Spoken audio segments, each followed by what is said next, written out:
Hello, and welcome to Duos in Destiny, where two airheads try to make you snicker and laffy taffy as we make dumb jokes for nerds. I am your DM, Logan, and here we play a Spelljammer-inspired homebrew campaign. I would like to give a very special shout out to Jason Wardell of In the Vast Forest on Spotify and Bandcamp, as well as Roll for Sketching on Instagram. Be sure to check out both of them and show them your love from us. And you can do that now or later. Over to you. It's pretty good. Well, let me take you to the Milky Way. Because my name's Brandon. What's up, guys? It is episode number 20. 2-0. He can do it again with his hands. Guess what? At least for a couple more. Hopefully one day we'll get past that so you can't. And this is awesome. Episode 20. I can't believe we are done 20 of these. And we owe all of our thanks to you guys. So thank you for tuning in every single week, catching us on YouTube, Spotify, listening to us, watching us, liking, subscribing. We can't thank you enough. Don't forget to check out all the socials in the description for all the little behind the scenes stuff. If we see some more comments and following there, we'll definitely start to try to post some more behind the scenes stuff and show you kind of what goes on behind the magic. Without further ado, I think it's time we get into last time. If I can say time enough. On Commander's Log. The Starhammer found the Nexus in a very curious state. One that had succumbed to these unique and odd creatures called Artooks. Somehow or another, Carson ended up meeting with an elder, and that discussion went quite interesting.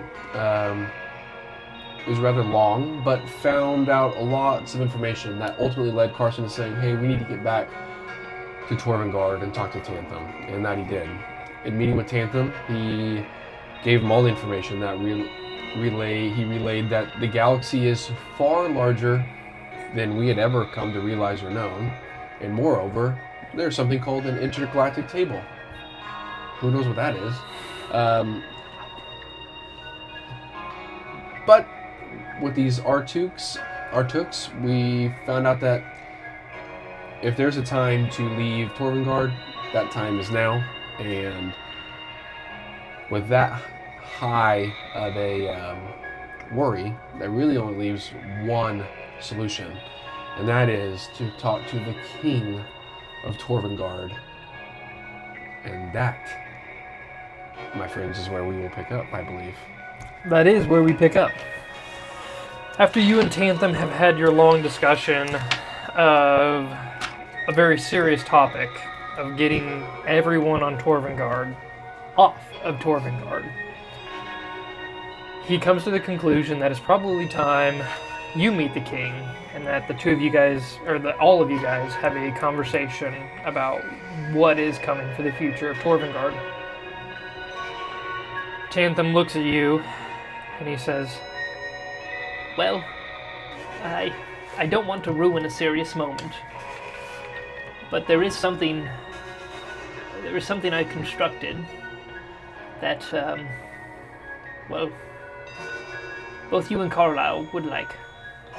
It's actually one of Carlisle's designs, and if it's okay with you, I'd like to take them for a test run today. A test run? We haven't tried them out yet. It's more like a concept. A good concept, I thought. So I figured I might as well see what happens. They work. Yeah. Do you mind giving me a little bit of information? I mean, would they work? It's easier if I just show you. Okay. Come this way. Sure, I'll follow you. He leads you from his office within the Spelljammer Academy down towards like the docks, where the Spelljammer Academy has their own section of docks. He leads you past them and kind of down a back way to a secluded private dock. It's quite a large dock. Like, you could tell that Tantham's personal ship could berth here if needed, but currently there are only two objects here, both covered by tarps. And they're relatively small. They're not massive. Quit looking at me like that. Don't smile. Check these bad boys out. As you round the corner, he pulls the tarps off the two objects. Oh He my. goes, he called them the jam rods. He wanted to make a pair to fit on the deck of the Starhammer. One for him, one for you. Little personal vessels to get between the Starhammer and the planets. He said it was a little bit of an awkward change between the two on the crane all the time. It is, yes. So Very. we thought of these.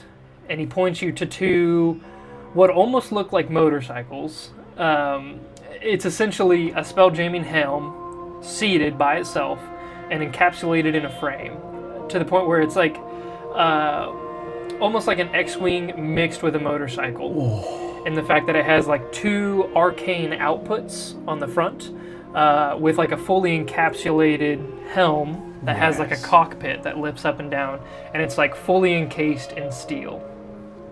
So it's like, I think of it as like half of a mixture of like Tron cycles mixed with like X-Wings without the wings. There's no wings to them or anything. They're just like sleek designs. And Carlisle's, you can tell whose is Carlisle's because it's quite a bit bigger than yours, and as opposed to two arcane engine outputs, it's three. One in the front, two in the rear, like a trike. And Tantham points to them and he says, I've taken this one for a test ride.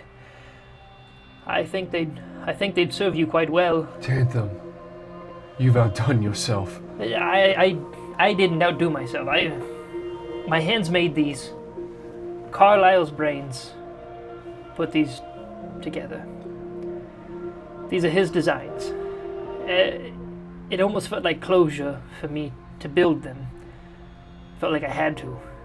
And once I was done with them, I knew exactly what he meant for them. Wow. Yeah, this is... Wow. This is incredible. May we? Well, of course. I was hoping that would be the case. Yeah. All right. And he walks over to the trike and kind of like leaps from the... Oh, he's getting in the trike one? Yeah, absolutely. A small gnome and a giant bike. He hops over... He's got a leather jacket on now. Pulls it out, patched up and One everything. hand up, there's the steering wheel only in his. What's up, baby? And he plops down onto the seat, and you can see the steering, or like the handlebars kind of shoot and fold down upon him, and then he just reaches up and closes the hatch and nods to you. Yeah, all right. And I mimic his movements and hop in. And As soon as the two of you take your seats within the spelljamming helm, there's kind of like this lift that kind of like accelerates and lifts up both of the arcane bikes, for less fine words. And there's kind of like this like high-pitched hum to both of them with like this like magical thrum. And then he kind of like looks to you, gives you a nod, and then the bike just dips away. I follow immediately. Absolutely. And it is quick and responsive and incredibly fun to ride as you guys go screeching beneath the bottom side of Torvengard. And you haven't seen Torvengard this close. And like just careening underneath this new rock on the bottom of Torvengard really puts into perspective how it was built. You know, as the rest of Torvengard was mined and excavated, all that excess material was just shoved downwards. And just kind of built onto the bottom of the mountaintop and just eventually excavated out more to form what is now the docks. So it's like freshly carved and freshly laid stonework that you guys are screeching out from underneath. He takes kind of like a hard bank turn up to the side of the mountain, and the two of you are immediately like shooting straight up the side of the mountain. As you're like tearing along in his path, he's only like maybe a dozen feet up off the ground. And you're tearing through what would be essentially like farmland on the side of the mountains. Like there are orchards and pastures and fields that kind of like dot the mountainside, and you're just like screeching through them, grazing over the orchard treetops, blowing past all of the top crops or the tall crops, kind of like making wakes in these amber waves of like wheat.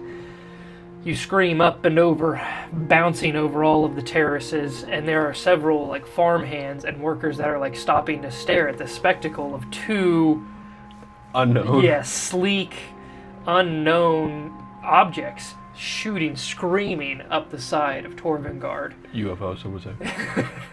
You guys mount towards the top of Torvengard, and you guys are making like a beeline straight for the peak. And it's not too long before you're pretty close, probably like within the top third. And Tanthem takes like a wide arc. He peels away from the side of the mountain and then dips straight inside, like basically like careening for the mountain before he just disappears into a tunnel. I do my best to follow. Okay, make a dexterity check. I would love to make a dexterity check. Come on. Carlisle, be with me. Carlisle, be with me. Natural 20, baby. No way. Did you really? Yes, I did. That's awesome. For a dex check with 21. It is. I rolled out 21, so that's nice. That's real nice. Unknown to you is this tunnel, and it's kind of like a very bold maneuver for Tanthem just to send himself in there and expect you to follow at that speed. Like, you would have died if you would have And less than 19. you immediately are just dodging stalactites, stalagmites, full-on columns of rock that have not been fully cleaned out. And then soon, as you're kind of like dodging between all these tall rocks, you leave this space of this tunnel and immediately find yourselves just on the back side of the Temple of Femus, up on one of the top levels. I believe it was the 6th level of Torvengard. I'd have to look at the notes. But you find yourselves just on the back side of the temple in kind of like a secluded garden area. And before you, you can see kind of like all the plants and the flowers and leaves have kind of like, they're still blowing in the wind from Tanthem's wake, and he's kind of taken a hard turn and drifted to a stop, and his actively opening up his hatch as you're kind of like exiting the tunnel yourself. I definitely do a nice drift to the finish right beside him. You see him he just has the widest grin on his face, and he looks and he says, "Well, what do you think?" I don't think that the adrenaline is going to wear down from that for days. I don't think I'd ever get tired of this. This is incredible. This is potentially the way of the future. Especially on Vishtratar, these could be very, very useful. Absolutely. They're not intended for long-distance space travel Right. by any means. No. But on the planet traveling in or between, this could be very useful. Oh, yes. Of course. Even here, just to get between Torvengard levels is... don't take it on the residential streets. People freak out. Yeah, I would imagine they've probably never A seen bit anything crowded, like this. but... Because that was one of the things I was going to tell you is, something like a barge that would, on land would be very useful in Vishtratar in the plains, traveling and getting things ready. Something that would be like a smaller skiff, bigger, like a ferry, if those existed, if I knew what that was. But something that was just a larger flat platform with just a single operator. To get around on Vishtratar. Yeah, for getting goods and such to start building the city, things of that nature. You know what I mean? That's good to know. Yeah. We'll have to keep that in mind for whenever we do arrive there. Yeah. Tanthem, this is incredible. I'm glad you like it. That one is yours. Selfishly, I'm not gonna lie, I'm going to keep this one. But yours actually is made to fit too. Well, all of them are. We've kind of been designing them to have a co-pilot. And I'm working on adapting a mount for some kind of either a small ballista or at least a heavy crossbow for the co-pilot. So that there is some kind of defensive capability, because otherwise you're just relying on speed. Yeah, getting like a Gatling gun or something, like A what? a Gatling gun. Can't say I've ever heard of that. Oh, I've seen them on some of the other planets. So. Oh, well, I can't wait to find out more about a Gatling gun on Yeah. Vishtratar. Yeah, it would really help. It'd be quite awesome. Tanthem at this point. Do you think you could paint it to where there's like a mouth on the front? Oh, Like absolutely, open with yeah. teeth and- No, absolutely, I can definitely do that. Is that something you'd like? Get a little custom paint job? Maybe I'll do it. Sure. It's yours after all, so feel free to name it whatever you want. But The Chester. the Chester, I like it. Feels very fitting. It does. Chester. Get in the Chester. The Chester. It's discreet. The more you say it, the more it starts to sound a little weird, but... But the discreetness of it is if I were to speak of it, somebody may think that I'm speaking of someone. This is true. Chester. Yeah. But I think it owes a very strong respect to Carlisle himself. It does. I wish I'd thought of that, but... This is awesome. I'm ecstatic to have something as useful as this. Good. I hope you put it to good use. Oh, this will be much quicker and probably safer than trying to get Zage in the correct position to drop the crane for us to hop on the crane to get back on the ship. Sometimes it can put us out in the open a little too much. Yeah. We're not quite sure if the bombards were ever made for that intentions. Probably more for warfare based on their cannon, but yeah, Carlisle's design, we just made it. Right. Well, with an implementation of a few of these on each bombard, I mean, that would quite drastically change the use of them. Oh yes, absolutely. A and whole if new you're world. able to give a defensive mechanism to the Chesters, then... To the Chesters. Then they're able to also help defend the bombards. So... This is true. Yeah. Like a little strike force. Almost, yeah. It does have a limited air bubble. Sure. It has to be refreshed every hour at the least. But well, that's still great. It's plenty. You can make it quite a distance in these. Yeah. And you would know they're probably about twice as fast as the Bombard? Yeah, the Bombard. Sorry, I so could not think of it. They're flying a little. Yeah. They're flying then. Sweet. I'll have to get you a stat sheet for them next week. Okay. Because bombards go...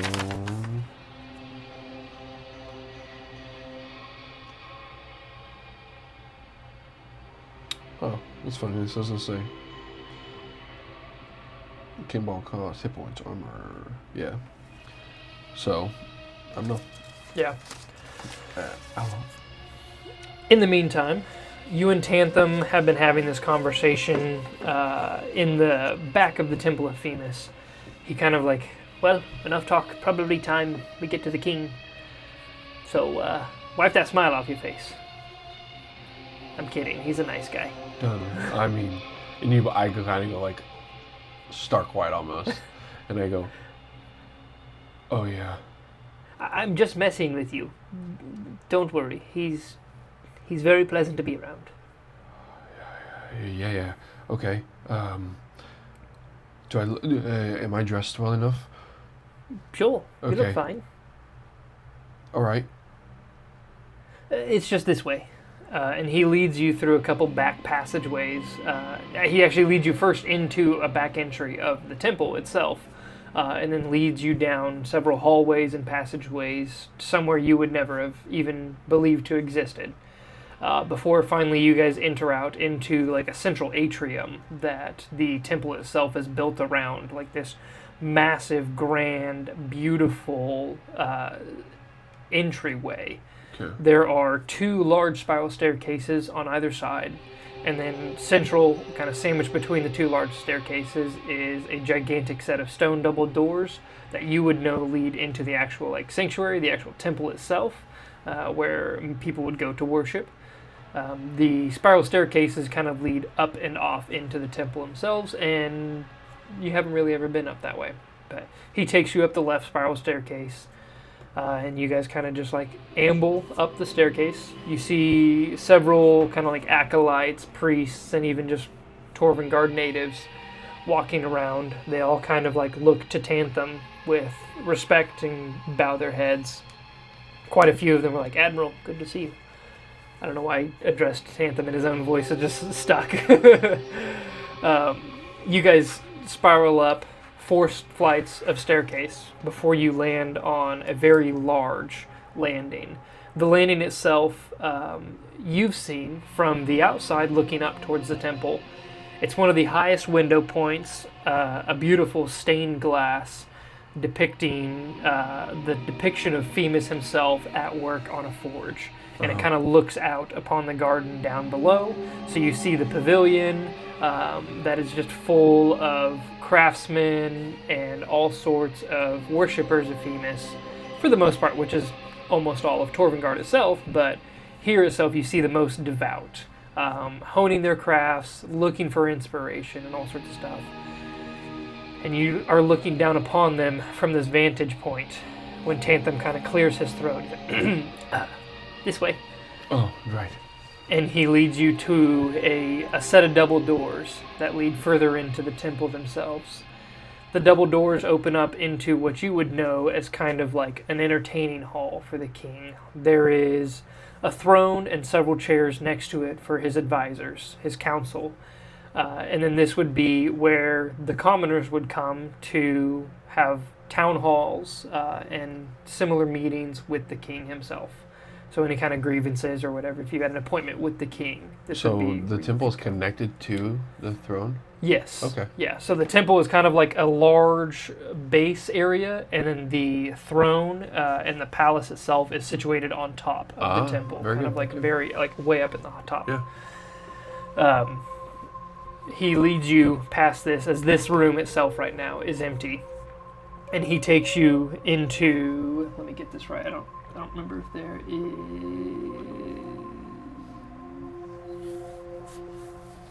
Yes, okay.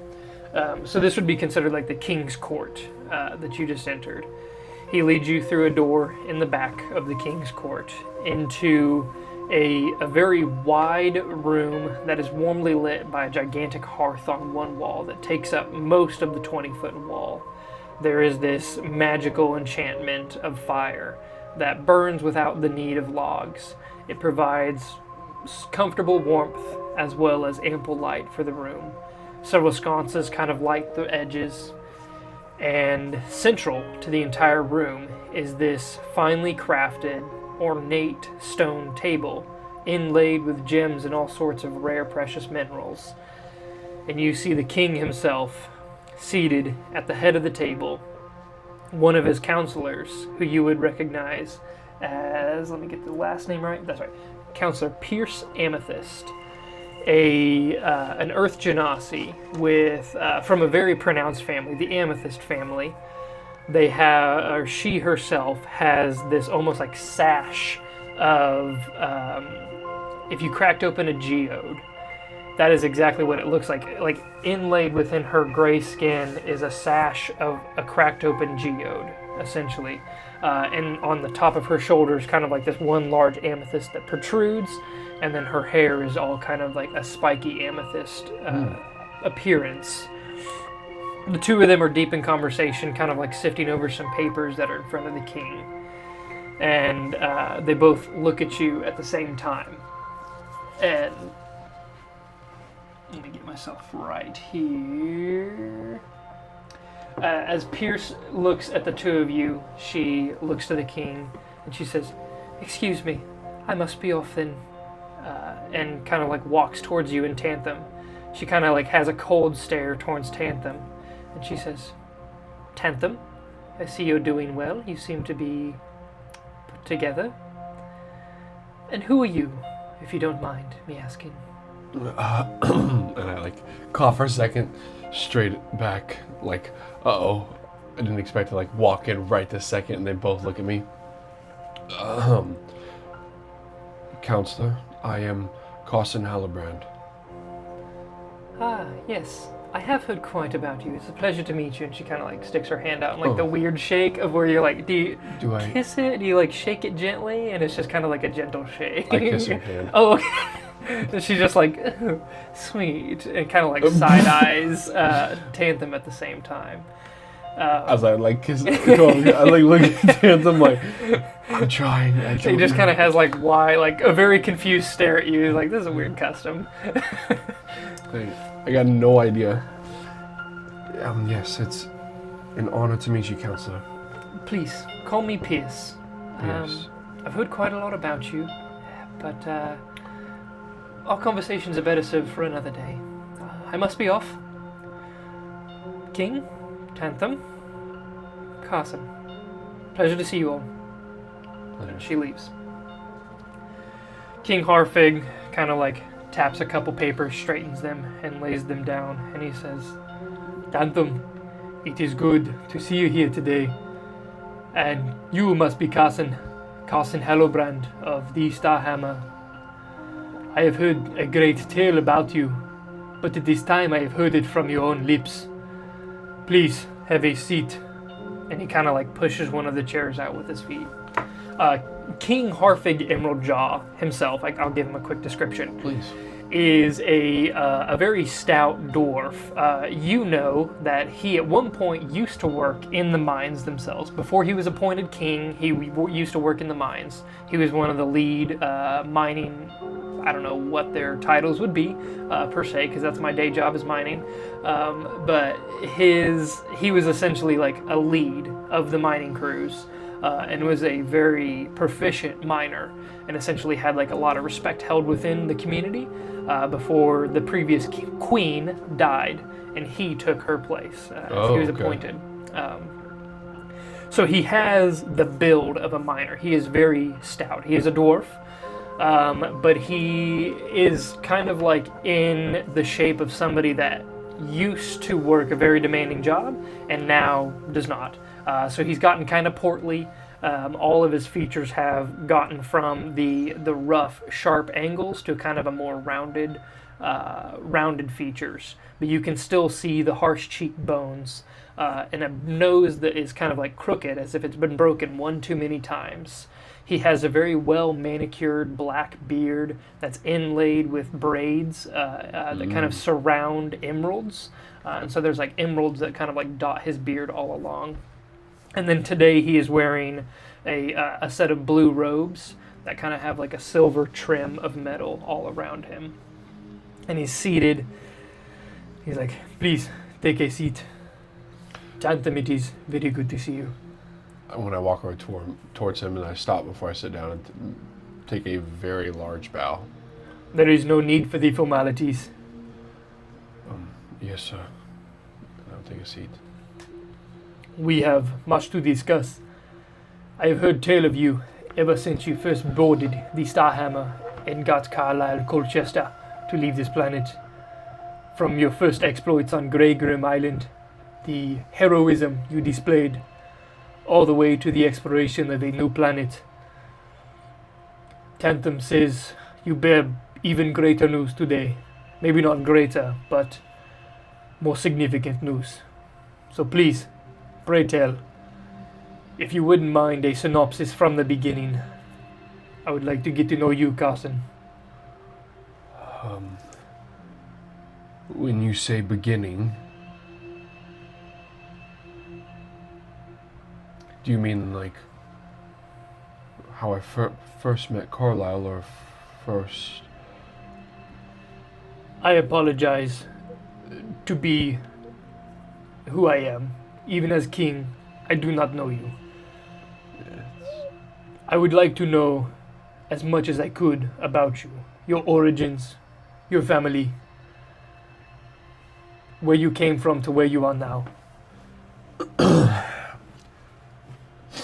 come from a very modest and hard-working people of Torvengard. Don't we all? And he kind of a chuckle, and Tantum is like, of course, yes. My father, Tobias, has worked on the docks his whole career. Very hard-working man. My mother, Kira, works at the Baked Crumbs and has for quite many years. Probably the best baker you could ever have the opportunity of trying. My brother Corvin still goes to school. He's younger.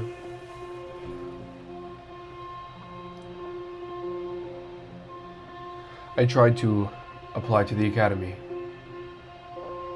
multiple times and was denied each. So I sought work with my father, and I was doing fine.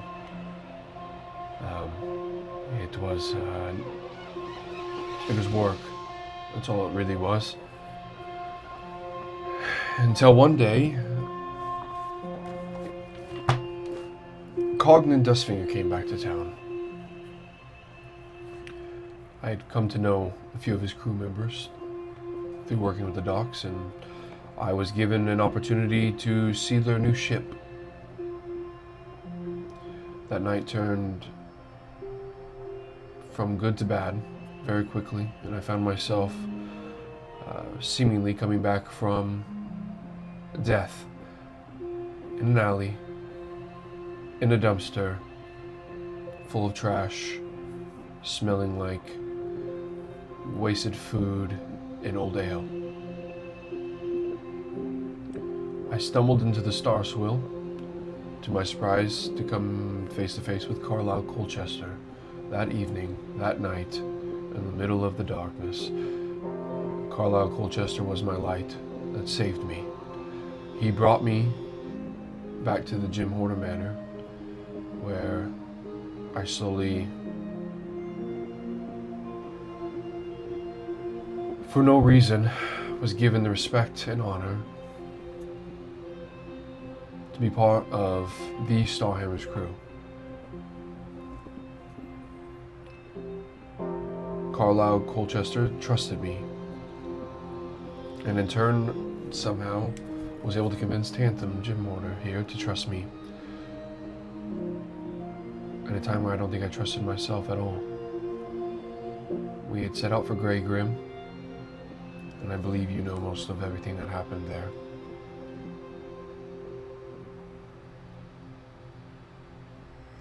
When we returned, we were set out to, well, we had a device that I would assume you know, called an orrery. Orrery? Oh, that's... Orrery. Orrery. Priest's name is Orrery, excuse me. That led us to a planet named Vistratar. We came across a species, which you may have heard tale or rumor of one walking among your people. They are called Leonin. Tall, proud, intelligent, strong traditioned people. Good, hard-working people, much like the people of Torvengard. Through trial and error and their good graces, we were able to earn their respect and their backing. That I hope Tantham has told you that they are 100% behind us when we need allies. That also comes with the swing of the coin that they've also offered land for us, for civilization on Vistratar. The scale is hard to fathom when all we know is Torvengard and our beautiful mountain that is home. Vistratar is 50, if not 100 times larger, if not larger than that. There are more civilizations there that we have not yet to discover. So I cannot earnestly tell you that all of the planet is safe. But I know the plains are, and I know that we have a very strong ally in the Rawwasp people. When I returned to tell Tantham, I went in search of the Nexus where we had found the Orrery.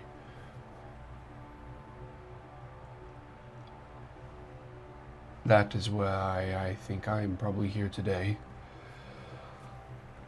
Because we discovered a new species called the Artuks. They are odd.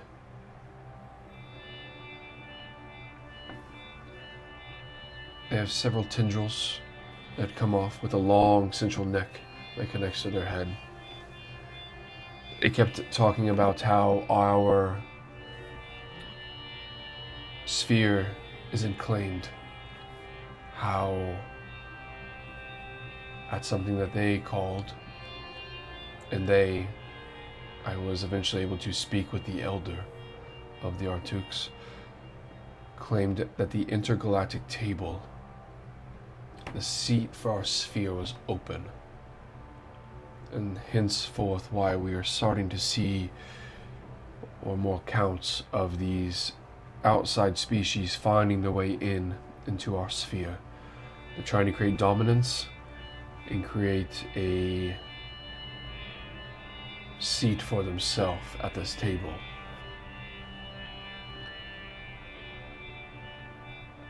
The Artuks are, dare I say, a simple creature. One that care about dominance. They don't necessarily care what gets in front of them, they will get it. For the meantime, I believe I was able to strike a mutual agreement with them. But I don't know how far that really goes. I don't trust them. See, they cling to something and then bring it to their mothership and then just add it. And then slowly keep doing that. You see, Sector Z used to be full of debris, meteors, rocks, asteroids. They have almost collected, dare I say, the majority, well over the majority, 85% of all of the loose material there, and created this and added it to their mothership, their home, and they are just grabbing and adding. Eventually speaking, they will continue to work their way through the sectors, ultimately leading to the potential risk for Torvengard to be absorbed into their home.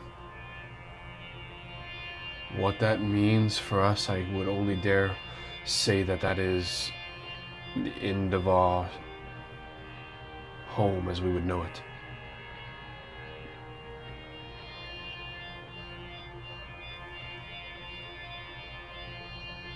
It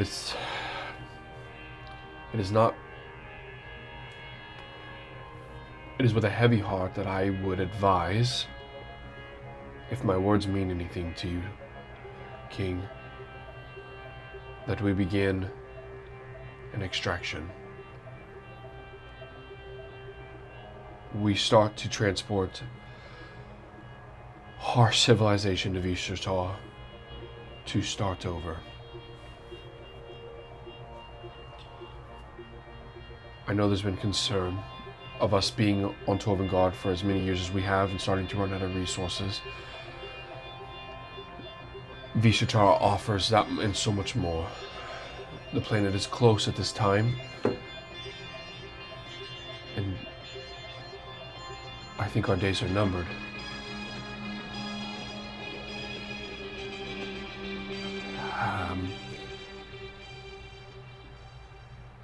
It would take many days, many weeks, months to do and accomplish something so heavily, and it would be asking the people far more than I think that I can even fathom of the request. But it is not without a heavy heart that I say those words. Tantum, am I missing anything? As I look towards Tantum. I think you pretty well covered it. King, it's not... I took a lot of debate on even bringing this to your attention, but I felt like we had no other choice, which is why we are both here today. I wanted you to finally meet Carson, and I wanted him to be the one to tell you of what he discovered. It is one thing for it to come to for his stories to come from our lips, but it's another thing to hear it from him himself.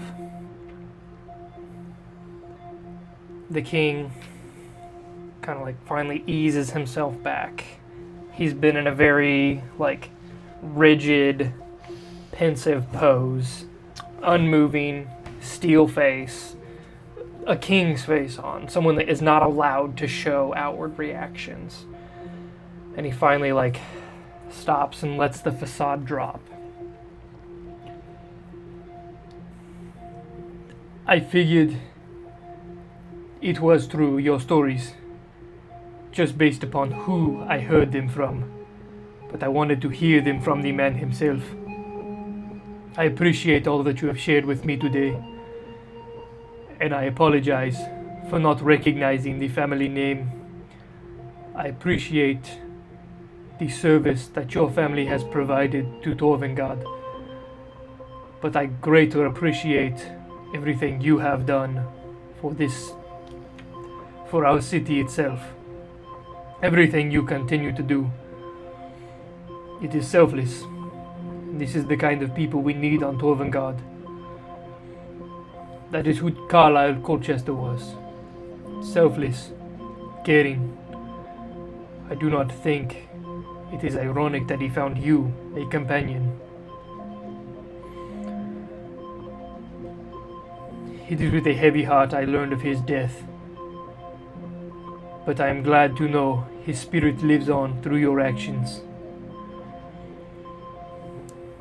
I do agree. It is time Torvengard is evacuated. Prior to my reign,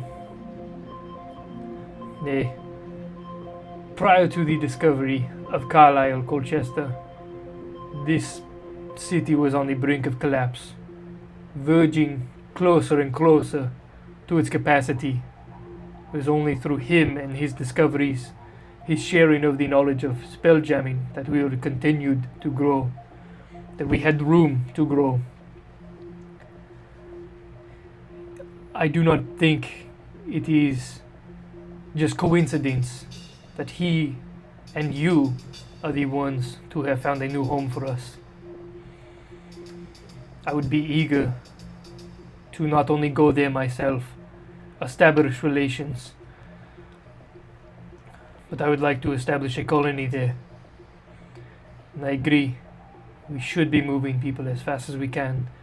If these threats really are out there, we are outnumbered. First it was the Neogi, now it is the Artuks. We are surrounded and simply outmatched. I think it is time that I make the announcement and make plans to settle elsewhere, not on Torvengard. How long of a journey was it from that planet to here? At the current rotation, it's only a few days, but it will continue to move further and further away. So the faster we act, the better. Unfortunately, yes. It is my understanding that Tantum, you have organized several galleons to begin transport to Vistota. That is correct.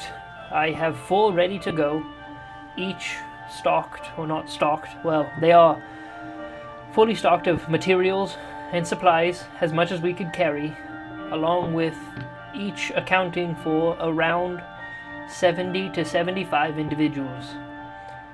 I have selected 4 craftsmen, artisans, and engineers, people that can begin a colony, establish ourselves, and set us up for success. That is well.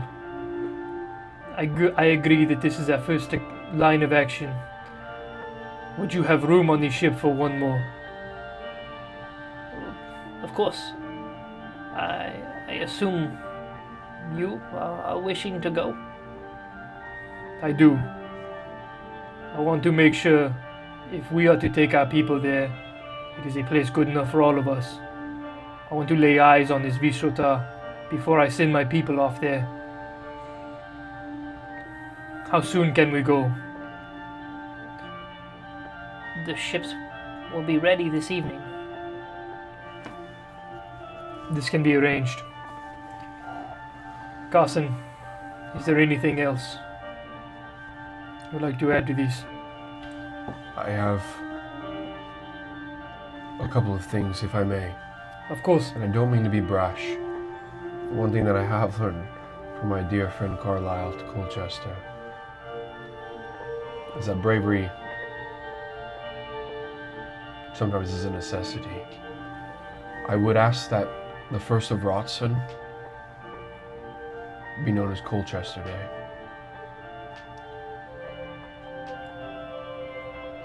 Secondly, King, I think it's very important that you make sure you up and maintain a very well-regarded guard. we haven't had much need necessarily for a personal guard outside of maybe a handful. We don't have too much crime here in Torvengard, but it might be time to either start training a small fleet of individuals for protection. The world's about to be much larger. I think the world is already much larger than ourselves. We are drops in this ocean. You are very correct.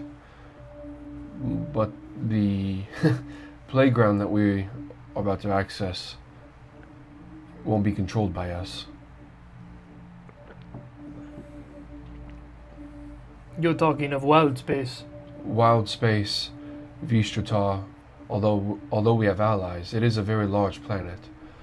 There are creatures, there are other civilizations which I hope that we can meet with and maintain good relationships with as well. I have good faith in that, but there will be other things. It will not feel the same as here, where we are, dare I say, one and all on Torvengard.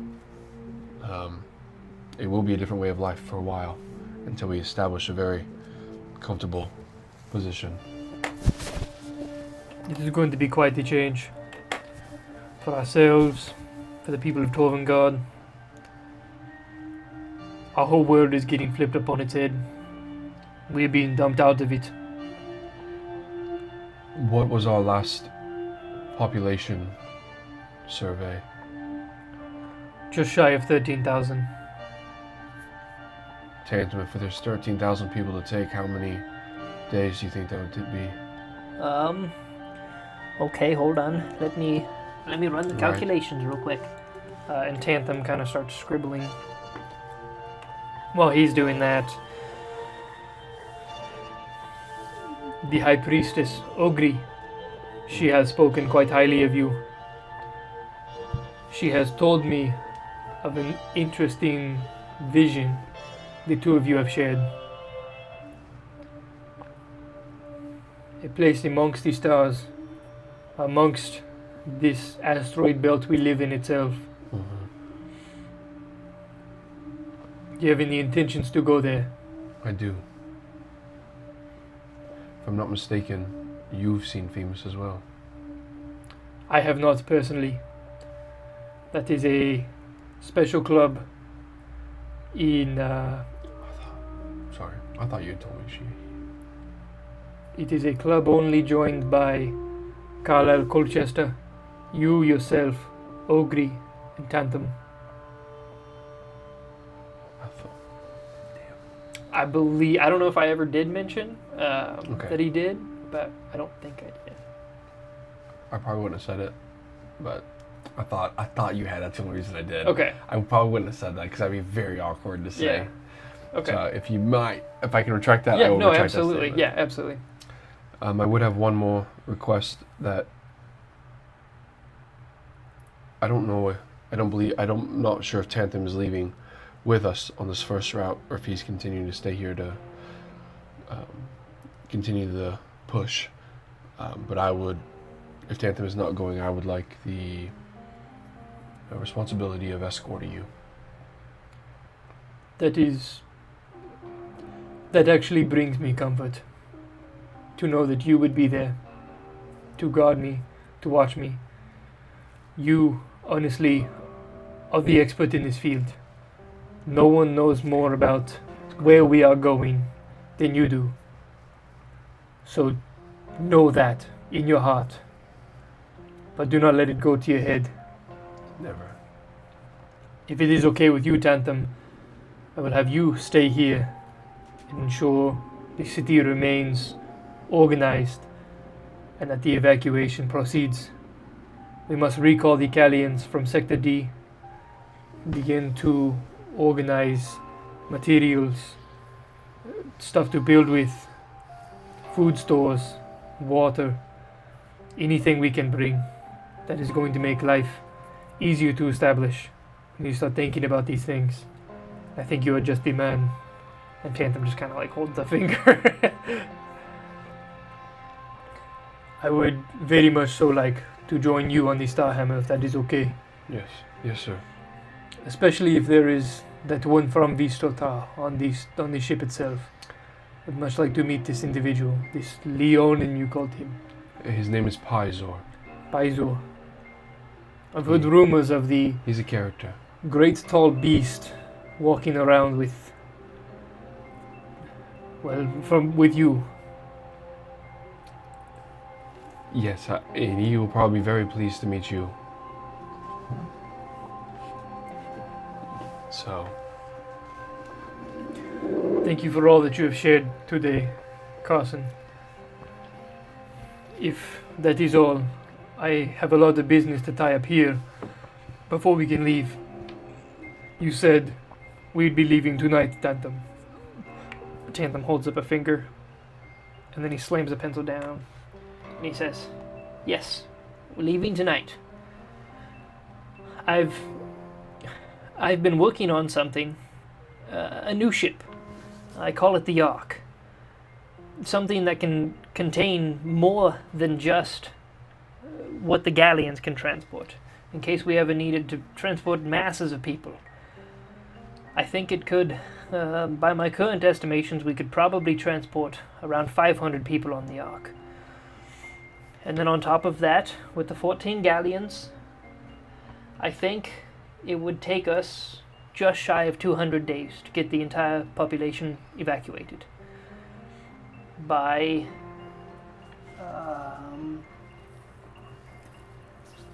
let's see, we can take about 1,500 people per trip. And if I'm doing my math right, as Vistrotar is orbiting away from us, it's going to get a longer and longer trip, so it'll take longer and longer. But we could have,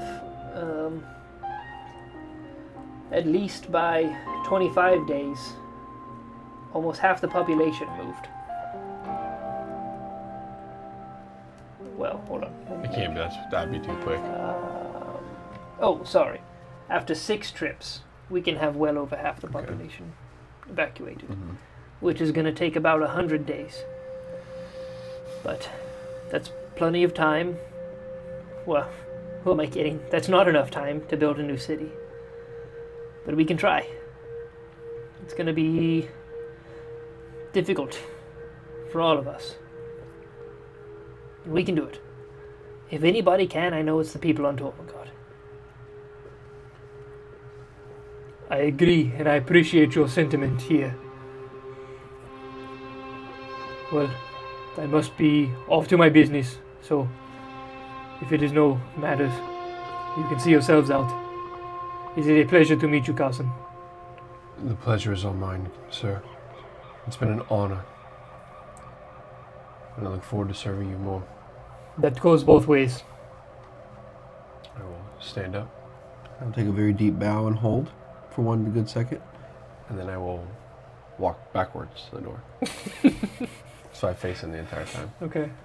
Tantrum just kind of like stands and he says, King Harfig, it's a pleasure to see you again. And he just kind of turns and walks away as you're kind of like slowly backing out of the room before he joins you up to your shoulder, and he kind of like looks at you. And the two of you leave. How'd I do? Very well. That went Okay. very well. Okay. I told you he was... I stopped for a second. Just arm on the wall. Oh, Not here, not here. Come... I don't know. I can take another step. Oh. I'm really lightheaded. Okay. Okay. You really are like Carlisle, aren't you? No, I'm a nobody. A simpleton. A nothing. A failure. And the king just asked me for what my thoughts were. You've asked me for what my thoughts were. I feel like I'm living in a dream, like I'm an imposter in my own life. Okay, I'm fine. I'm sorry.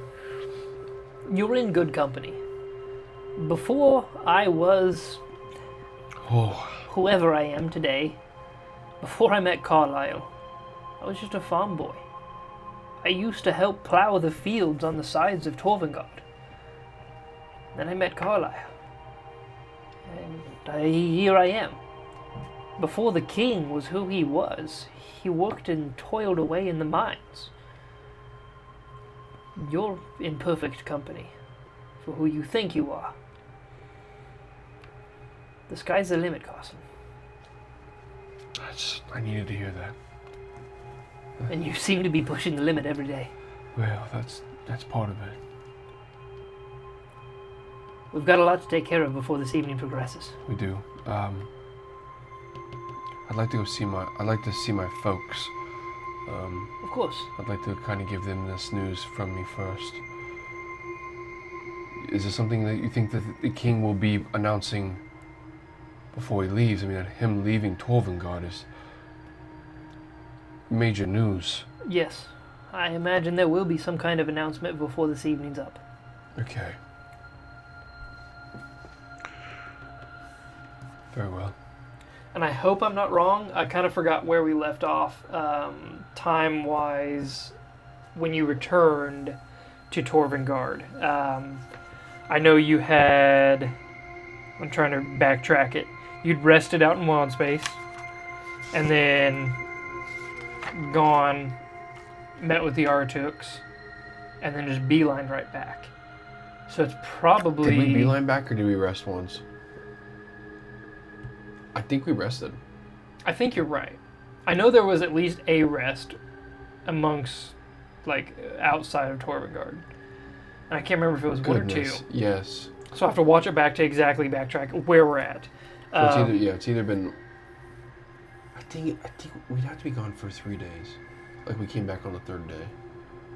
I think so. I think. We'll double check, Okay. but for the meantime, we'll say that it is about mid-afternoon. So if you're looking to, or like early afternoon, Yeah. sorry. So it's probably like 1 No, still. o'clock-ish. Yeah, I mean- Yeah. So there's Okay. probably like 5 to 6 hours that you guys have a window of. Okay. Do you think if I take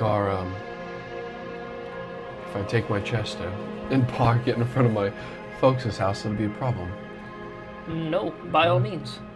Just be careful flying around. Some of those corners are pretty tight throughout Well, here. We didn't exactly design this place for... I should be able to fly above and then land. Yes, Okay. that'd be Okay. Okay. Very well. Well, everything's gonna change, isn't it? quickly. Very quickly. But it's okay. We've got you. And he kind of like hits you on like the lower back because he's a little too short to hit you on the shoulder.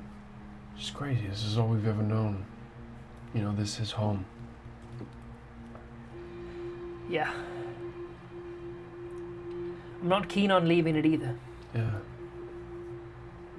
I'm excited, by all means. I'm excited about everything beyond Torvengard. But the more news you bring back, the more I think here safe is a good place to be.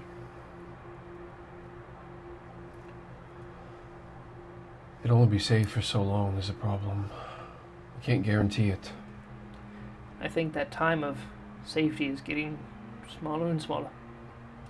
At least on Vishachalan, we have got allies and, you know, a population. So the population itself, I believe, would probably be over 1,000, but a few hundreds of warriors, which is something that we don't really have necessarily, per se, you know, with feet on the ground. So that will offer a lot. I don't believe so. Is there a military? You would know that upon Tandem and Mathilda Onyx Eye, upon their kind of appointment to Admiral, and the other one, I don't remember the step just beneath Admiral. I've said her title before, but I completely forgot it. It's something to do with Admiral. Anyways, Upon their appointment to like an official Torvengard Astral Navy, there was an actual like enlistment for an Astral Navy, and there is a kind of like a rough boot camp that has been established within the last week. 2 yes. weeks. Yeah, whatever, it's been a very okay. short timeline. Okay. Yeah. But that's it. Like, Yeah. arguably, there's not really outside. Maybe a small police force that kind of like Yes. make sure there's no crime. But yeah, other than that, Yeah. Okay. I'd say easily there's less than 100 participants at this Yeah. current time. Okay. Well, I guess I'll let you depart off to your parents. Yes. I'm gonna head back to the docks and I'm gonna make sure the galleons are squared away, ready to go. I'll be seeing you in a few hours, I suppose. I suppose that'd be true. Time's of the essence then. Again, well done. Thank you. That means a lot. I will see you shortly, Tantum. Yes. Farewell. Farewell, sir. And the two of you kind of part ways. So I don't go home. I guess I go to Bake Crumbs because it's midday. It's a work day. Yeah, right? absolutely. So, like, everyone's working. Yeah. Just go home to an empty house. Well, guys. Yep, absolutely. As you fly your Chester, your Ramrod Chester through Torvengard, Jamrod. Oh man, did I say Ramrod? Jamrod. Jamrod's cool. As you fly through Torvengard, you're kind of like peeling through the streets. I think I would be careful. Okay. Yeah. Absolutely. At this moment, give me 6 months. Maybe not the case. Yeah. But I would like. It'd also be. I think also at the same time it would feel very awkward for him to be like the center of attention like that. So like. Yeah. If I can fly, just kind of like over the top of houses and be quick and whatever have you. Yeah, like, for sure. Yeah. Or if I had to fly up and out, whatever. Yeah. I think would be the least attention drawing. Okay. Yeah. It technically probably would be a shorter route if you went up and out and then back down because your guys' dwelling was closer to the docks than it was to the temple. Mm-hmm. So that'd technically be the fastest route. So it would be the less impeded. I'd go to Bake Crumbs first. Okay. Awesome. So heading towards Bake Crumbs, you kind of lower your Chester down onto the wide road that is just pedestrian travel. And as you're kind of like slowly lowering down, people are just parting their traffic as you sit down in the middle of the street and everybody's just kind of like ogling at you. And you see your mom at this point kind of like steps out of the bakery, out the front of the bakery, and like several of the other workers are all kind of gathered for the spectacle that just arrived in the middle of the street. And your mother's voice, Carson, what are you doing? I don't even know if this is quite the right voice, but it was not. No. Not quite. No. It was a little too like California. Yeah. Carson, what are you doing? Carson, what are you doing here? That's better. More matured.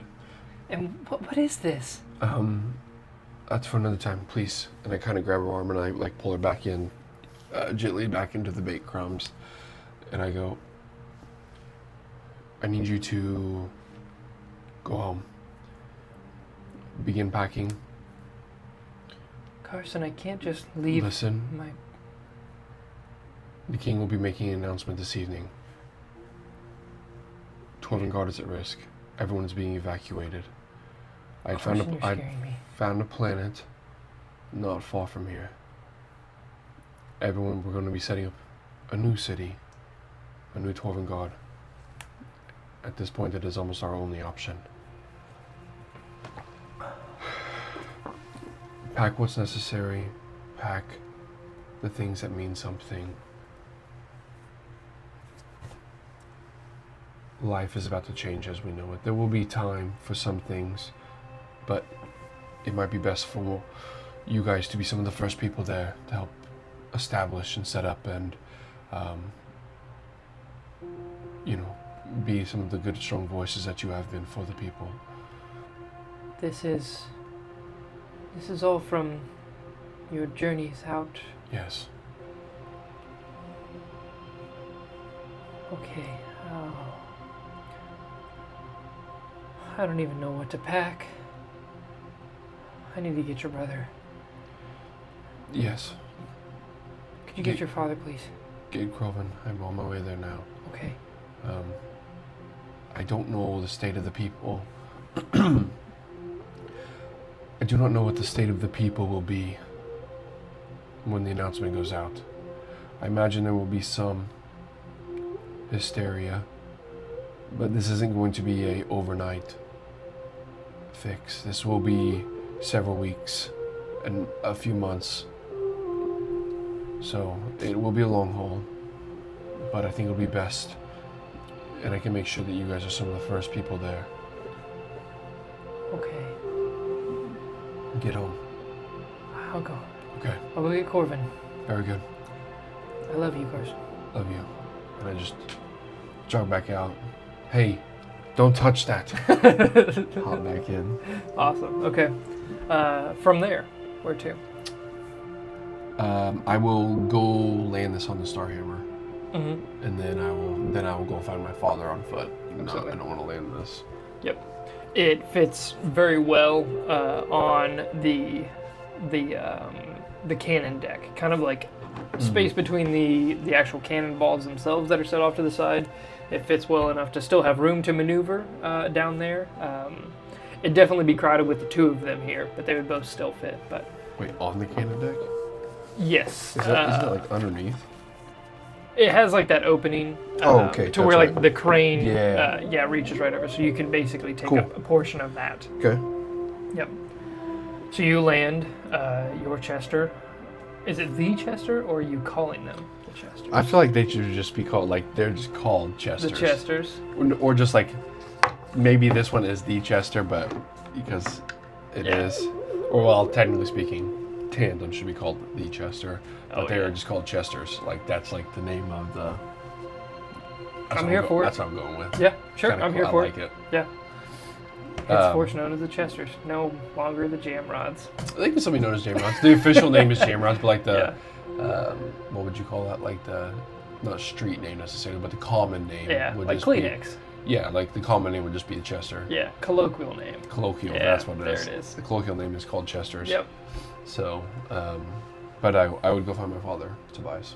Okay. Yeah, absolutely. You find him kind of squirreling away, securing a bunch of cargo on the docks. And you can see his workload is kind of like expanded upon, like tenfold. He's Yeah. kind of rushed and hurried. Dad, Carson. can I speak to you over here, please? Of course, yeah. What's going on, son? Hey, what are you looking at? Get back to work. Walk over here with me, please. Of course, yes. I know we always used to be nosy, but goodness. Everybody's business is everybody else's here. Yeah. Tell your boss that you're not feeling well and go home. Immediately. What's going on, Carson? I need you to trust me. The king will be making an announcement in a few hours. Keep this strictly between you and I. I just told Mother. We're evacuating Torvengard. He kind of like sits back against a crate and kind of like clutches the edge. Things are about to change. And this isn't going to be no small feat by any means, and I'm sure you, of all people, know that. This is going to be a few months long ordeal here. But I would like for you and Mother to be ready, and I will get you on one of the first trips over there. We're leaving this evening with the first. That's what this is all about, isn't it? Yes. There's some, I'm sure not much news is going to come out, but you can't say anything. There are some serious things happening that the safety is in jeopardy of Torvengard in the foreseeable future. Nothing immediate, but if we don't make moves now, it could drastically change life as we know it. I understand. Oh, am I meeting you back here? We're leaving this evening, and I'm sure I won't be back for a few days. Get the house ready. Come back. Act like nothing's necessarily wrong. You know, get your affairs on order. So when I get back and I take the next group, you and Mother are ready no matter what. then I will personally have you on my ship. Okay, Don't say anything. Not yet. I won't. Okay. So we're not leaving tonight, or soon? Soon. Not yet. Okay. I want a chance for the initial setup to get established.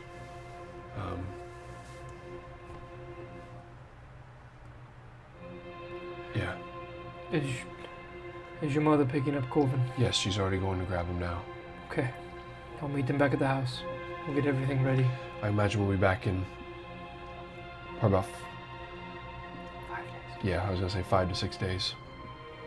So you have just under a week, Okay. but I am asking you to leave the home that we've had. 5 days is a long time to act normal. The message is gonna go out today, I'd assume. Okay. It'll go out this evening, so Good. but I have more head start that you can get on getting ready. I can certainly take you this evening, but I don't think you'll be able to get what you need packed in time. I would like a little bit more time here. Yeah. So, If there's the option to stay just a bit longer. Where are we going? a new planet called Vistrata. It is beautiful. Huge, massive. So much more land than what we have here. I trust you. Seems to be a lot of that, and I hope it's all in good faith. Get home. Sorry, but I've got to go. He stops you before you go, as you kind of like turning to leave. Yes, Dad. I'm proud of everything you've become. Yeah. You're quite the man. I'm a proud father. That's all I can say.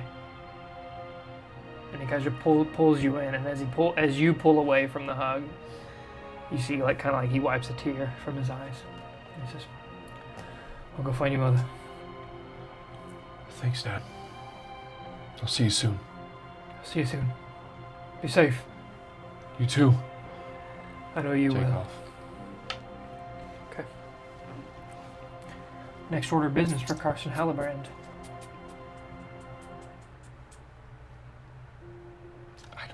I don't think really anything at this point. It would just be getting the ship ready, making sure that the Starhammer is ready, Kingly ready, going and prepping Zage and Pizor of our new companion upon the ship. I did misspeak. I didn't mean to say that we're departing this evening, because I got to thinking about it. There's no time between you arriving and him kind of like delegating out to organize 4 galleons. So it would be tomorrow that you guys would be leaving. Tomorrow evening. Yeah, so I apologize about that. I kind of like, as you were sitting there talking, I was like, hold on. I don't think there was that time. I had intended it in my head, and we just kind of got lost in the sauce there. So, yes, quick backtrack there. It would be leaving 24 tomorrow. hours. Yeah, 24 hours is the full scope of it. But everything else still stands. Okay, very good.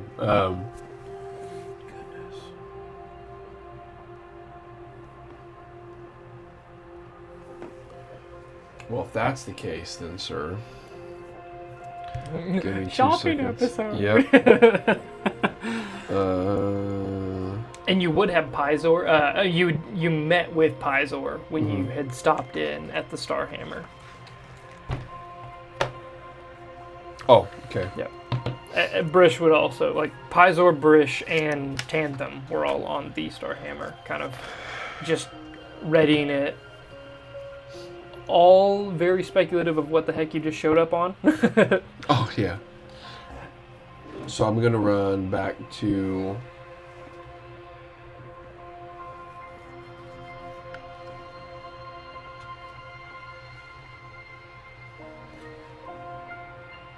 I'll run back to the Starhammer. Okay. And I will snag both Brish and Pizor if they need anything. You know,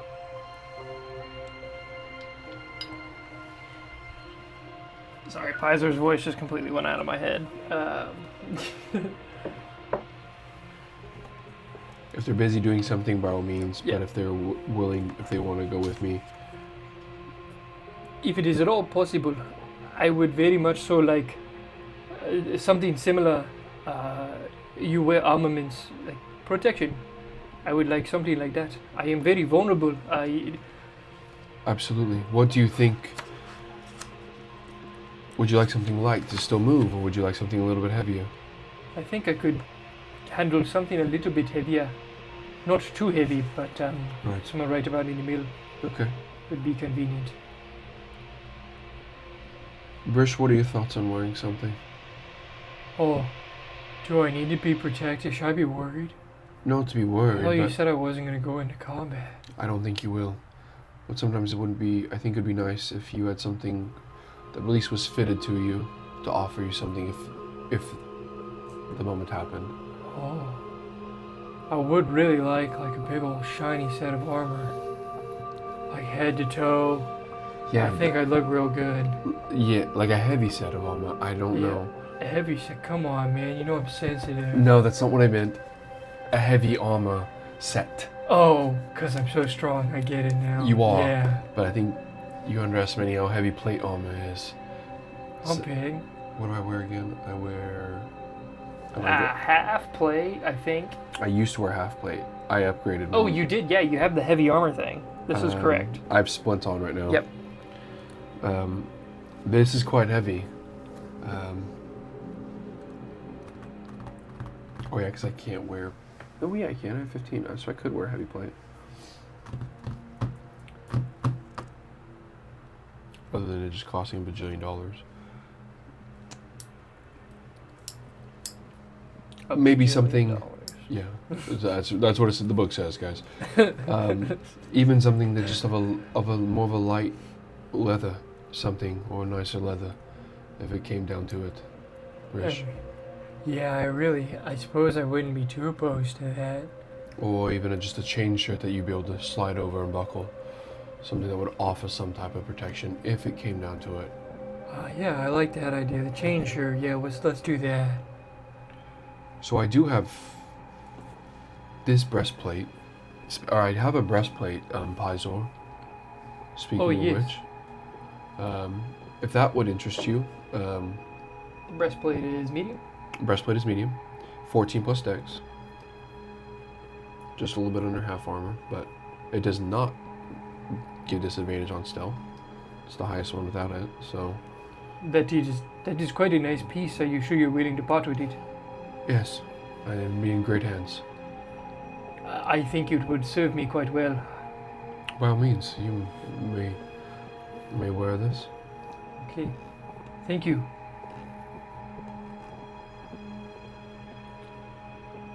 That is truly all I need then. I can stay here on the ship and help prepare it. Are there any weapons that you may need, or any tools or kits that you may be after? I don't think I am much of a fighter, but if you have any like herbs or like physical fighter. Oh, okay. If you have any kind of herbs or special plants that grow here on Torvengard, I quite like herbology, and I could teach Tantham a few things about them, learn their properties. Very well. Yes, yes, I may know a place. Like an herbalist kit would not yes. be bad at all. Okay. I'll find you something.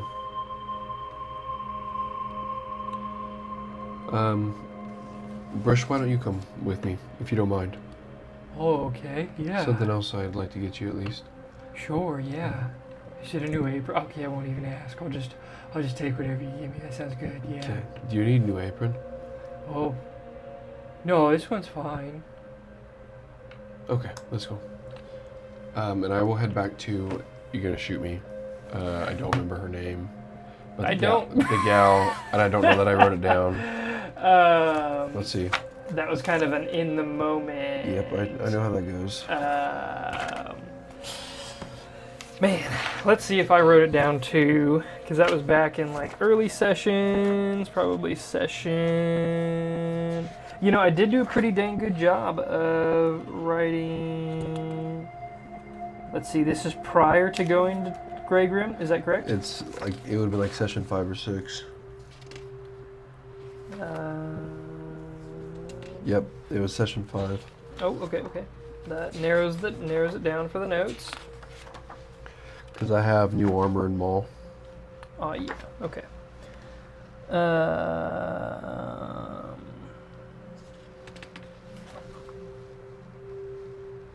Dang it.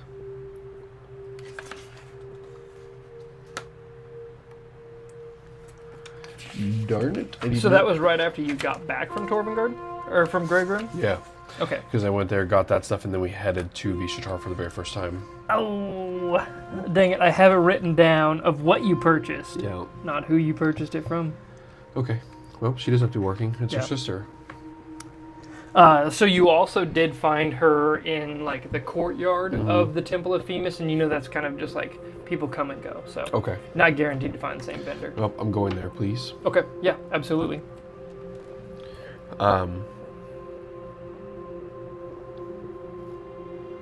Brish, I think it would be smart, along with some type of armor here. See, it looks like that individual there has some lighter stuff. Do you like anything that's there? Anything that looks comfortable? I mean, that studded stuff is pretty cool. It looks kind of light, but I don't know. I always kind of pictured myself as like a knight in shining armor, so maybe we could do something like that chain shirt you talked about, and at least like a little helmet. Can I get a shield? Yes, I mean we can do that. Oh, If you think that studded leather is, that studded leather there would work well, and you like it, I think it. I think it almost interesting the way it fits. Kind of, we might think that one is better than the other, but it's not always the case. Okay. So yeah. that studded leather could do you just as well. It might offer you the same protection because you're able to move a little bit easier than wearing that chain shirt. Yeah. I'm honestly not too worried about moving with it, because I figure if I'm wearing that chain shirt, I'm probably in deep trouble. It's very possible, yes. Which I can kind of like, and he just blows like a little breath of fire out. And he's like, I can do something like that. Yeah? Not much more. No, but something. Yeah. Something. I feel like a last line. Mostly I just light it. I just use it to like light the fires, the cook pots. That's genius. It's a cool party trick. Yeah? So I've been working on like a creme brulee, where I kind of like, I've been trying to maintain the flame just right. And it's pretty hard to get the nice crystallization on top of the sugars, but. Oh, hold on, conversation 1 second. Excuse me, sir. May my friend try on that studded leather armor you have there? Oh yeah, absolutely. Just go ahead. All right. I won't have to take it out, and a couple of the straps here. Hold on just 1 second. Yeah. He kind of like loosens a couple of the buckles, and he says, "All right, here you go." Yeah, it looks pretty big enough already. Try that on, Brish. He Fits kind well. of like throws a couple of arms in. He's A couple? like, "There's only a couple." How many arms I got? 2 exactly. So he That'd be throws such it. a cool cook if you had 4 arms, sorry. Be awesome. Thrycreen. But yes, he throws on the leather and he kind of like flexes and he's like, oh, yeah, it's not too restrictive. It looks like hit me. All right. And I give him a pretty good punch. Okay, I didn't help all that much, but You got to tense up a little bit. you That's all didn't right. tell me that. We will have time. Trust me. Okay. I plan on giving you some self-defense, a little bit. Oh, It's good to know. yeah. He's got a couple of shield options here. Looks like there's a buckle shield there. There's a rectangle one. You want something a little bit smaller just in case, or a little bit larger. That Pentagon shield's pretty cool. I like the buckler there, yeah. Okay, very good. So how much for the armor and then that buckle shield there? Can I feel this? Yeah, I can tell you if you want. Oh, okay, yeah. Buckle was 10, and then studded leather's 45. Okay. But if you want to look, I didn't mean it Yeah, no, you're good. by all means, but Oh yeah, that'll just be 60 gold pieces there for all those combined. right. I've got 5 platinum here.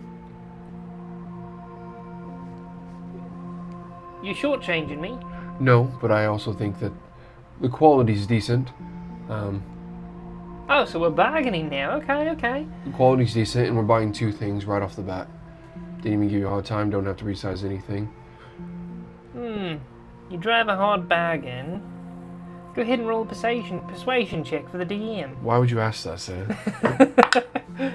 Oof, not good. Persuasion 3. You drive a hard bargain, but if you don't buy, somebody else will probably. So. You think so? Oh yeah. How long ago did you make that? Listen, we're not here to talk about semantics. That's what I thought. Do you have any weapons then? Oh no, I don't do that kind of stuff. Mostly just the stretching of leathers and all that. Fine. Really, 6 platinum. They don't call me Tanner for nothing. Tanner? Tanner, yeah. Yeah, well, Occupation and name. I'll see if I come back to you, sir. Well, you know where to find me. I'll always be here. Okay, here's 6 platinum. Thank you very much. Pleasure doing business with you. Can we have this shield, please? Of course, yes. Thank you. Here you go, Bruce. Oh, yeah. This is... Oh, you think I could throw this like a frisbee? Yeah, please don't. Not here. No. Okay. You think you're more of a stabby kind of guy, slashy kind of guy, or really hitting something kind of guy? You know, I've always kind of like picked up a frying pan and just thought I could really wallop somebody. Like sometimes Bordeaux would just get on my nerves. He stepped on my tail once, and like I about just whomped him upside the head with the cast iron. But I thought twice. He writes the paychecks, so I didn't. But I think something big and heavy would be pretty cool. Big and heavy. Oh, I mean, I would just want. Yeah, I so want like the buckler. And, you see that gal over there on that back of her cart. She has that. That would be a light hammer there, and then I think there's a mace even. oh, the light hammer would kind of be like my meat tenderizer. That's kind of what I was thinking. You'd feel right at home. Yeah, it's not a bad We could almost idea at all. multi-purpose it, honestly. You could use it for Oh. both. Yeah. And nobody would ever mess with you in the kitchen. No, not at all. It'd be a force to be reckoned with. Yeah. Hey, miss, that light hammer there. Can we give it a whirl? Oh yeah, of course. Just be careful with it. Don't hit anybody. Don't plan on it. Thank you. Yeah. How's that feel? Oh. Yeah, I kind Easy. of like this. Oh. Bing. Yep. Yeah, the shield works pretty well. This thing works pretty well. Okay. Kind of like tosses it up in the air, catches it. Okay. I think I could work with this. How much for the hammer, ma'am? How much for the hammer, Dan? It's 2. I'll just take it for 2 gold pieces. See, you need to go talk to that gentleman. Your prices are extremely reasonable, and I appreciate that. Supply and demand. Go teach Tanner that. Here's 3 gold pieces. That's your problem. You went to Tanner. He's crotchety. What's up? If you mind, I don't really have anything in them. I guess I have Eldritch Blast, so it's not really necessary for me to have a heavy martial weapon. Mm-hmm. It really would make sense outside of getting a gun at some point. Just be able to pop, you know what I mean? There are several guns. Like black powder itself is one of Torvingard's kind of specialties. Yeah, they're pretty expensive. They are. So, and I'm not worried about it quite yet. Okay.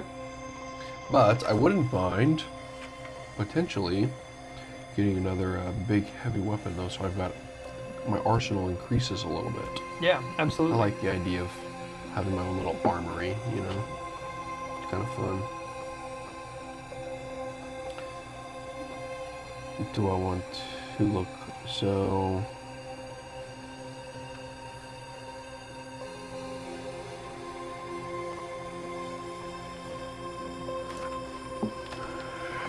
Great Axe or Glaive? Ooh, interesting choice. Or Greatsword even. Glaive would give you the reach. That is true. Yeah. The other two would not. Do I have a Greatsword? No, I had a Trident. Yeah, I think Trident Trident and Maul. is and what I have a so far. hatchet. Or like Yeah. not a hatchet, but the small axe, whatever that one's called. Maybe it is a It's hatchet. hatchet. Is it? Hand axe. Oh, hatchet. okay. That's the I'd word call I was it a looking hatchet. for. I was like, I know it Hatchet starts meat. with an H. Hatchet is like that is synonymous with hand axe. Yeah. Let's go. I feel like a great axe would be kind of cool. I feel like that's a different vibe, something different to train with and work with. Heck yeah. And then after that, we'll go with the sword route of the glaive. Glaives are such a cool weapon. Yeah. Right on. Do I see anybody with a great axe? Does she have one? Yeah, she does. Kind of like amidst the pile of weapons, you see a great axe like low, like a buried. You see just the handle sticking out at the very bottom. Can I? Is it like up front? Like I can grab it? It's like literally buried. It's on the bottom. You just see like one very large handle sticking out at the bottom. It kind of like, of all the other ones, it's just like thrown on the bottom, and it's about like twice the thickness of all the other handles. Miss, what's that large handle there? That large handle there. What's that connected to? Oh, you're gonna make me dig that out. Hopefully Okay. for good reason. Well, if it's your style, sure. I hope you've got the guts for it. And she starts like unloading a portion. She peels off a bunch of like regular short swords as well as hand axes. And you notice like weapon manufacturing hasn't been like the most prominent in Torvengard, so it's kind of odd to find someone with so many. And they all look like recently made. Like there is no kind of like corrosion, rust, or any kind of like even just dulling of the blades or the metal themselves. They are brand new shiny weapons, kind of like piled in upon this cart.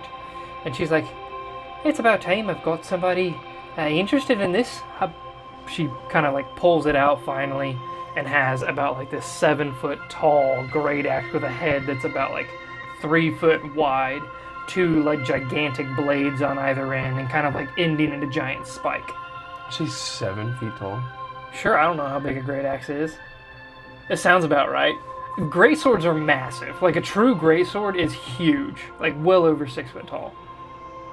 So I'd imagine a great axe is probably in that same vein. I think. I mean, probably like 4 feet tall. It's been about 29 years since I have bought a great axe. But So maybe you need to go back to the market. yeah, I really should get back on the market for Probably great like axes. close to like 4 and 5 feet tall. Okay. Because like you think about that axe would be like, if I said I held it down, the blades would be like above my head. Like I That's wouldn't be able to cool. swing that. Okay, fine. Because you'd like always hit, you'd always hit the handle on stuff. So it'd Okay. probably be like total height's probably like 4 feet. Because like you think probably like a battle or like a simple battle axe would probably only be like 2 feet. True. Yeah. So We'll put it at 4.5 feet tall okay, with about like a 2.5 foot wide Okay. double bladed head. yeah, that looks nice. If you're up for it, sure. I've been sitting on it quite a while. I can even sharpen it up and polish it for you before I sell it to you. Yeah. How much would you like for it? How much do you want 30. for it? 30 gold pieces. You Fair. know what? 25 has been sitting around too long. If you wouldn't mind cleaning up the edge, I would be very gracious. Of course. Remember next time, don't go to Tanner. He's a bit of a stick of mud. I don't plan on it. I've got about 3 other leather workers that would have been better than that one. Yeah. I'll know for the future. Here's 3 platinum. Oh, well, thank you. We'll look around and I'll circle back here in about 10-15 minutes. If that's alright. Of course. I'll get right to it. And she kind of like walks over to the grinding wheel and starts to grind a sharper edge as well as begin to polish your new axe. Yeah, I'll just talk to Brish in the meantime. And one thing I will ask him was like, do you know of a place that sell like, is there like, you're into cooking, Brish. I guess I can do it in character. Is there a place that sells herbs or like I'm not really familiar with any apothecaries or anything. Any places that you know of? There is this real weird gnome over on the 11th level that has some pretty good spices. I found quite a few different weird plants that he's cultivated. Might be worth checking out. He's about the only guy. Other than that, I don't know, find one of the local gardeners here on the 6th level or in the temple. No, I think we should give that guy a shot. Okay, yeah. This evening you should also know we're gonna have tomorrow we're gonna have a very special guest on our ship. You're gonna need to be in tip-top shape and be producing the best food that you've ever made. Well, it's going to take me a while to get in shape, unless you consider rounder shape. It is absolutely shape, Brish. And Okay, I'm in shape. You are conquering that. Yeah. I mean, in the kitchen, Oh, okay. where you are best. Oh, I make a really good chicken cordon bleu. How about I get some of that? Yeah. In fact, I would actually urge you to buy all of the nice food that you can. Let's get our wares to the max. Okay, yeah. We're going to be making lots of trips, but I want to make sure that you are well enough stocked and feel comfortable with what you have. Yeah, operate on. sure. Okay, yeah. There will be some mass production meals. We'll talk about it in the morning. But I haven't really expanded in the catering business, but I guess now is about as time as good as any. yeah, it's not catering, but we'll go over it. Okay, yeah. Okay. Oh, looks like she's finished. So, Here you are. I hope it's sharp enough for you. I could almost split my beard with it. this looks great. Thank you, my dear. Of course. Anytime you want to come back, just, I'll be around. Of course. Bit of a heavy workload right now, but I can always squeeze a custom piece in every now and then. I see a lot of these are brand new. What's with that? Oh, we've got a commission for the Navy. I Oh, wanted armaments for everybody. very well. So, just cranking up the volume, Good. Hot on people. What are the odds that I could have you make me a custom set of plate armor Plate armor for myself. for It's me? not my strong suit, but I could give it a shot. Do you know somebody that would feel more comfortable doing it? Oh, yes, absolutely. And she would actually recommend you to the same individual you bought your armor from previously, who I am attempting to find in my Dang. notes. I would have gone to that guy too. I didn't think about that. I forgot those were two. It was the old man. Yeah, it was an old gnomish man that was the pupil, or not pupil. What's the opposite of a pupil? He was Like the mentor. teacher. He Yeah, was the mentor Thank you. That's the word I Of was the looking gal for. that I bought them all from. Correct. Yes, of the mysterious gal that you bought them all from. Winsforth. Wait, that's from Sewer. Don't use it. Yeah, I was like, I think it's from for a Campaign moment, I 2. thought you were. I was like, you actually nailed it, but no, that's That's that. That's not that mage's like goblin guy. yeah, the goblin. Yeah. That's a crazy pull from the memory bank there. That's fine. He can go unnamed. We can find him. Yeah. It should be pretty easy to find actually. Back in that episode, or somebody drop it in the comments. We'd appreciate it. Oh yeah, that's what we need awesome. now. But no, absolutely. Let me see. You know what? Go ahead.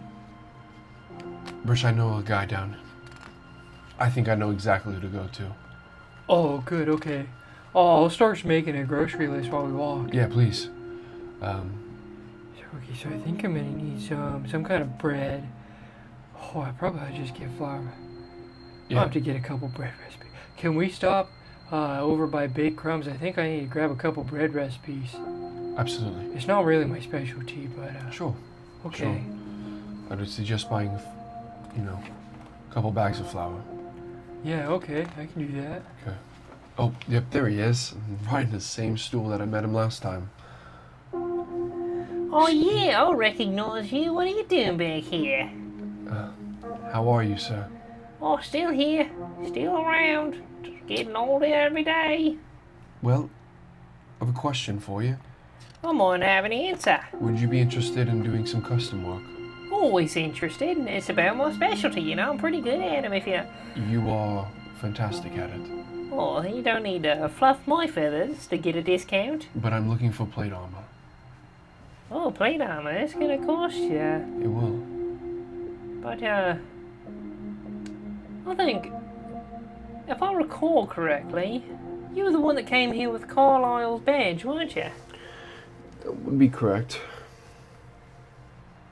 I'm sorry to hear about that. There's a loss to the whole community, honestly. Thank you. How's 1,100 gold pieces sound? It's about the bare minimum I can spare in just material, but, That seems, extremely fair. I can do that. It's gonna take me about 4 days, if that's okay. Only 4? Oh, I've got the whole team here. We'll have to... you can get started on the greaves, I'll get started on the anklets, and, I'll meet in the middle. Absolutely. If you don't mind. Got a couple pupils of mine, actually. Recruit just for the task yourself, if you're really worried about time. No. 4 days is... Oh, that's amazing on its own. Okay. If you don't I'm a mind... master craftsman. I've been smithing for many years. I can totally do this in 4 days, because I think 4 days is totally a reasonable amount of time to complete an entire set of plate armor, head to toe, you know? Sure. You know, it's a good thing you have a team of about 12 guys back there, I think, or so. You know, in my 437 years of being on this asteroid here, I've got quite a few pupils I can call on, so I'll call in a couple favors. We'll get it for you in 4 days. If that's what me old brain promised, we'll get it to you.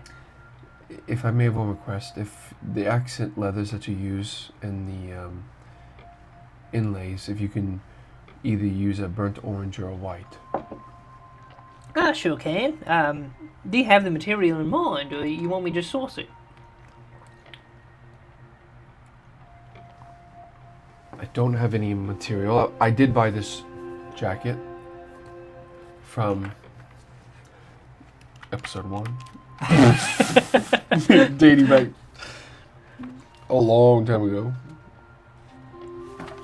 Oh, nice. I did at least mention that this was on the 14th level. I think I said that wrong, but in my notes, old gnomish man was on the 14th level. I'd say, tell them the place where I sourced this coat from, and say, like, if you needed the leather, this is where I got all this from. Okay. Now that you say that, I do kind of recognize the craftsmanship. It's the fine details that really signify their work. It's phenomenal, yes. The least you can do is take pride, and you know what? They sure do. I'd be do. happy to work with them in terms of getting it out of the leathers. Thank you. The leathers. So, I will I just need some measurements. Who am I making this for? for me. Oh, of course. Well, right on. Just, if you don't mind, stand there. Hey, would you mind coming over here? And he calls over one of the guys who kind of like hops down on a knee for the gnome to climb up on. Still doing that, are you? Yeah, I just can't afford a step stool, you know. I keep giving all these discounts to everybody for them. I'm just too nice of a guy, honestly. It hurts business, but here I am, 437 years later. Still kicking. You do amazing work. Well, thank you. Okay, so we got about, I've got that. Okay, now we're going to put the inseam left to right. Right it is, got it. Sure, sorry, I wasn't sure what you wanted. After taking your measurements, he's like, Alrighty, well, that'll be about, like I said, overpromised on 4 days, but hey, we'll deliver. If it takes longer, it's not a problem. I would never disappoint you. I'd rather have it done right. And I Oh, trust it'll that be you done right. I'm going to take some great pride into this. Very well. Thank you, sir. I'll see you in 4. Very good. Let's make it 5. You have 5 days. Oh, giving me some extra time. Right on. I've got something that'll tie me up for 5 days, so I'll be back in 5 days. With an extra day, is there anything you'd want specific on the armor? Like a cute little detail or something like signifies you inside that armor? Because once you put that helmet on, it's just all gone. You're just a big old shiny beacon of nothing but metal. Unless that's what you're going for, but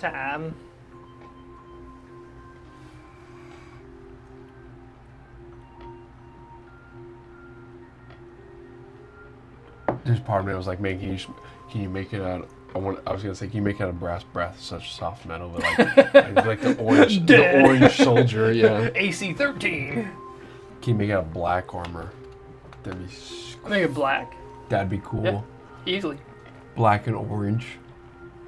That's dope. That'd be pretty cool. Heck yeah. Pretty cool. You're gonna have to buy a new mini. Yeah, I was just like, gosh. I saw the way you looked at him. Yikes. That'd be sick. Heck yeah. Maybe we'll have to do some, like, updated character art. That'd be cool. That would be. Yeah. Yeah. Check our Instagram for possible updated character art. Yeah. You know what? Not possible. We're doing it. Yeah, we're doing it. We're going to get it done. Shout out to Roll for Sketching Roll for on Sketching. On Instagram. Please check her out for Instagame. all the awesome work she does for us. Because we're Insta-gaming. If there's a way to darken the steel a little bit so it doesn't shine. It's not that I don't like it to be shiny, but in my line of work, a little bit of a darker steel would be better.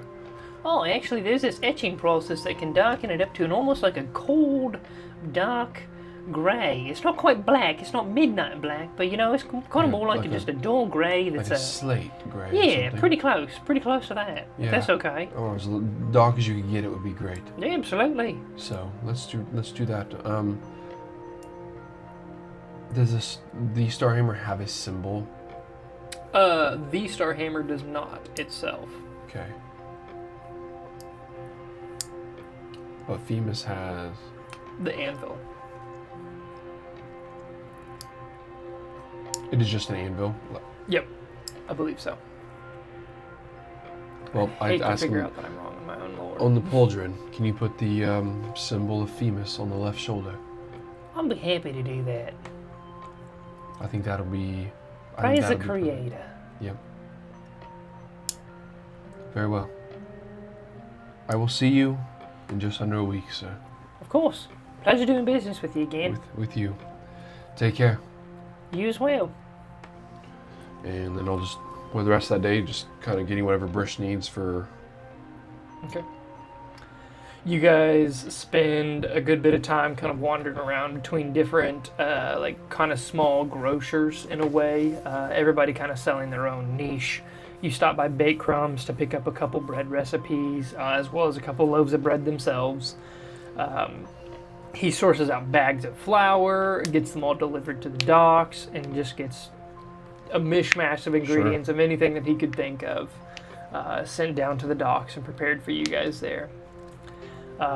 Before too long, you guys are back on the Starhammer with the rest of the evening, basically. I will say, quick interruption. Yeah. Midway through the shopping trip, there is kind of like this dolorous dong dong of the Temple of Themis chime ringing throughout Torvengard, kind of like echoing off all the cavern walls. And you would know that would be essentially the king is looking to make an announcement and is summoning people to the temple courtyard itself. Okay.